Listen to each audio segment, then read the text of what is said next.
First off, before we get into it, although is that a stack of your books behind you? Yes. Can you grab one and just show it to the camera because I wanna get into that. So Hashtag driven.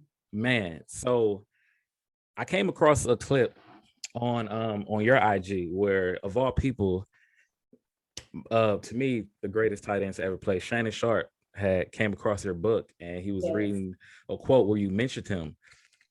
Um, I want you to go back to how you got in, what motivated you to write your book. But I want to ask you, like, when you see like people like that, like your book getting into their hands, like, does that make you feel like I know you're already writing a book is an accomplishment, but when you see stuff like that happen, you see it touching different type of people that you may never even thought about it touch. Like, how does that make you feel? What is that feeling like? I was really, really, really happy that he read it, and that he had it. I truly appreciate the person who provided it to him. And I truly appreciate him being willing to just even take the time to look and to read what it said about him.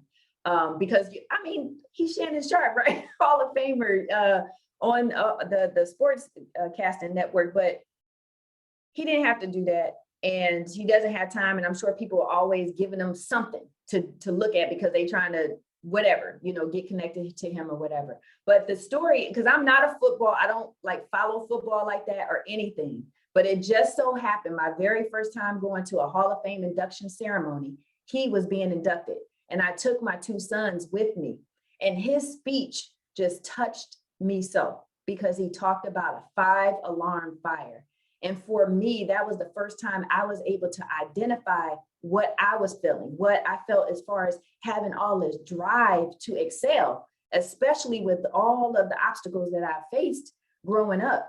So hearing that 5-alarm fire story from him with his life circumstances touched me. I kept that, and it ultimately became a part of the prologue of hashtag driven, explaining that day at the Pro Football Hall of Fame and hearing his speech and how it impacted me. Hey, what's up, everybody? It's Price with the Black Culture Podcast. If you haven't already, be sure to check out our channel. We're on YouTube, Apple, Google, and Spotify, where we talk about everything about the Black culture. And follow us on Facebook, Instagram, and Twitter at the Black Culture Podcast. Peace. Peace.